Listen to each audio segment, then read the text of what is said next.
పడే మనుషులు ప్రపంచంలో ఎక్కడా లేరు. ఈ విషయం కూడా మీరు గుర్తుపెట్టుకోండి. దీనికి 2-3 కారణాలు. ఒకటి, 1991లో ఆర్థిక సంస్కరణలు, పోటీ ప్రపంచం ప్రారంభమైంది. 95లో నేను ఇవన్నీ స్టార్ట్ చేశాను. రెండోది, టెక్నాలజీ వచ్చింది. ఇంటర్నెట్ రెవల్యూషన్ ఎర్లీ 90స్లో వచ్చింది. అక్కడి నుంచి మీరు చూస్తే ఫస్ట్ మూవర్ అడ్వాంటేజ్ ఇండియన్స్ తీసుకున్నారు, అందులో తెలుగు వాళ్ళు అడ్వాంటేజ్ తీసుకున్నారు. మూడోది, మనం ఊహించింది డెమోగ్రఫిక్ డివిడెండ్. ప్రపంచంలో యంగ్స్టర్స్ ఉండే ఏకైక దేశం భారతదేశం. ఈరోజు భారతదేశం ప్రపంచం మొత్తం సేవలు అందించగలుగుతుందంటే దానికి కారణం యువత. ఇక్కడ కూడా మీరు చూస్తున్నారు, ఈ ఈలలు కేకలు వస్తున్నాయంటే మా యూతే కేకలేస్తున్నారు, ఈలలు వేస్తున్నారు, ఎనర్జీ సృష్టిస్తున్నారు. ఇవన్నీ పాసిబిలిటీస్ వస్తున్నాయంటే భవిష్యత్తులో కూడా ఈ యువత అద్భుతాలను సృష్టించబోతుంది. నాకు ఏమాత్రం అనుమానం లేదు, మీ అందరికీ చెప్తున్నా, స్కై ఈజ్ ది లిమిట్. ఒకప్పుడు పనికి పోతేనే పని, ఈరోజు మీరు పనికి పోతే కాదు, మీకు ఎప్పుడు సమయం దొరికితే అప్పుడు పనిచేసే అవకాశం వచ్చింది. ఇప్పుడు ఫ్లెక్సిబుల్ వర్కింగ్ వచ్చేసింది. ఒకప్పుడు ఆఫీసుకు పోతేనే జీతం, ఇప్పుడు ఆఫీసుకు పోవక్కర్లా, ఇంట్లో కూర్చొని వర్క్ ఫ్రమ్ హోమ్ పని చేసుకుంటే ఇప్పుడు డబ్బులు వచ్చే పరిస్థితి వచ్చింది. ఒకప్పుడు మగవాళ్లే పని చేస్తారనుకునేవాళ్ళు, ఇప్పుడు మీకంటే ఆదాయం ఆడబిడ్డలు ఎక్కువ సంపాదిస్తున్నారు. This are all realities. పోటీ ప్రపంచంలో మనం చూస్తే ఈ ఎకానమీలో, క్రియేటివ్ ఎకానమీలో ఎవరికి ఎక్కువ నాలెడ్జ్ ఉంటే వాళ్ళు ముందుకు పోయే పరిస్థితి వస్తూ ఉంది. ఈ పోటీ ప్రపంచంలో ఒకటే నేను చెప్తున్నా మీ అందరికీ, నేను కూడా ప్రపంచం ఏం జరుగుతుందో అధ్యయనం చేసి మీకు స్ఫూర్తినివ్వడం నా బాధ్యత, దాన్ని అందిపుచ్చుకోవడం తెలుగు జాతి బాధ్యత అని చెప్పి మరొక్కసారి మీ అందరికీ విజ్ఞప్తి చేసుకుంటూ, ఈరోజు తెలుగు వన్ స్ఫూర్తి పురస్కార గ్రహీతలు, నేను ఎందుకంటే అర్జెంటుగా మళ్ళీ అమరావతికి వెళ్తున్నాను కాబట్టి మీ అందరి అనుమతి తీసుకొని వీళ్ళందరికీ అభినందనలు చెప్పి నేను వెళ్ళాలనుకుంటున్నా. వీళ్ళందరినీ కూడా చూస్తే ఒక పక్కన శ్రీ మేడసాని మోహన్ గారు, సహస్రావధాని, ఇప్పుడు కూడా నాకు అర్థం కాదు, నాతోనే యూనివర్సిటీ చదువుకున్నాడు. అప్పుడు మాకు ఒక తెలుగు ప్రొఫెసర్ ఉండేవాడు, ఆయన కంటే ఈయన మేధావిగా అప్పట్లోనే మేము గుర్తించాం, వాళ్ళ ప్రొఫెసర్ కంటే మేధావిగా. అలాంటి వ్యక్తి. అదే సమయంలో ప్రజా వైద్యులు గౌరవనీయులు డాక్టర్ పాములపర్తి రామారావు గారు, ఆయన అనుకుంటే మీకు ఏదున్నా ట్రీట్ చేసేస్తాడు, ఒక్క నిమిషంలో క్యూర్ చేసే మెకానిజం ఆయన దగ్గర ఉంది. ఇంకో పక్క Telangana media academy chairman K Srinivasa Reddy, మేము ఉన్నప్పటి నుంచి మీడియా అంటే గుర్తొచ్చే వ్యక్తి శ్రీనివాసరెడ్డి. క్రెడిబిలిటీకి మారు పేరు శ్రీనివాసరెడ్డి గారు అని చెప్పి కూడా నేను మీకు తెలియజేస్తాను. మామూలుగా కాదు, నేను 9 ఏళ్ళు సీఎంగా ఉన్నప్పుడు చూశాను. అప్పుడు ఎట్టున్నాడు, ఇప్పుడు అట్నే ఉన్నాడు, భవిష్యత్తులో అట్నే ఉంటాడు.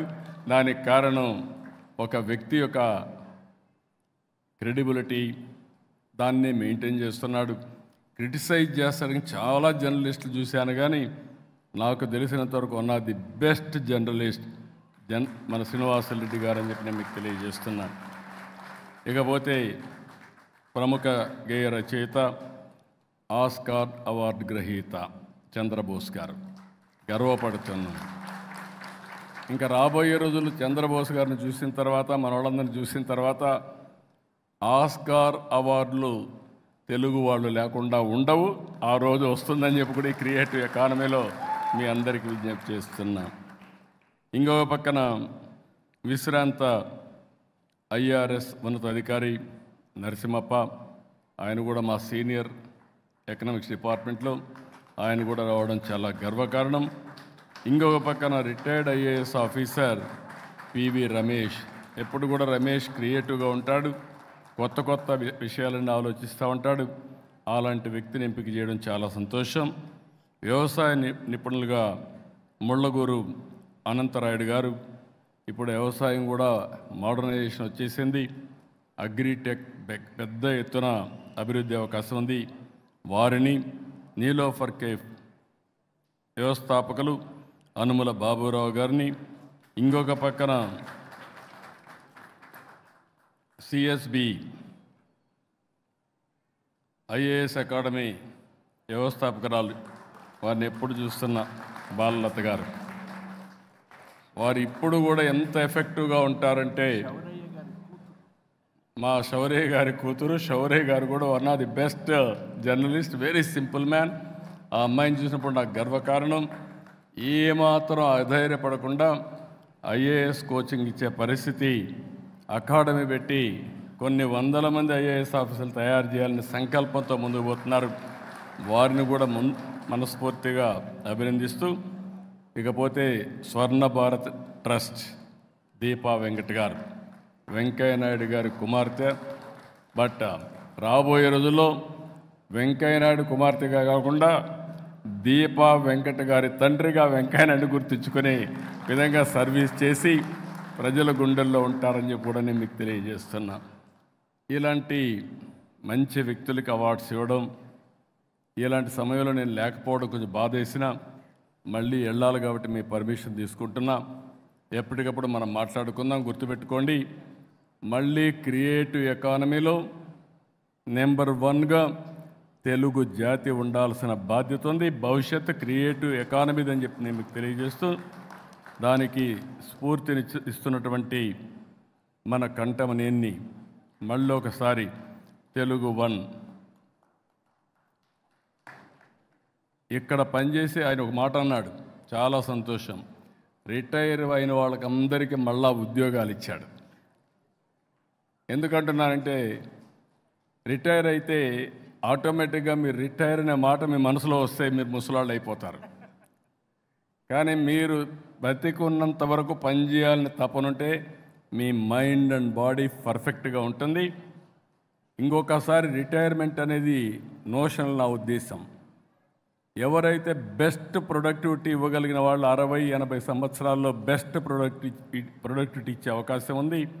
ఆ విషయం కూడా గుర్తుపెట్టుకోవాల్సిందిగా నేను కోరుకుంటూ, ఒక విధంగా చెప్పాలంటే హాస్పిటల్ ఖర్చు తగ్గిస్తున్నాడు కంఠమనేని. వీళ్ళందరికీ ఇక్కడ ఉద్యోగాలు ఇచ్చి ఫుల్గా ఎంగేజ్ చేసి వాళ్ళ అనుభవాన్ని, క్రియేటివిటీని ఉపయోగించుకుంటూ సమాజం కోసం ముందుకు తీసుకుపరిస్తున్నారు. వారిని కూడా అభినందిస్తూ మరొక్కసారి ఈ యొక్క తెలుగు 1 భారతదేశంలో కాదు, ప్రపంచంలోనే కాదు, అన్ని దేశాల్లో అన్ని భాషల్లో నెంబర్ 1గా ఉండాలని.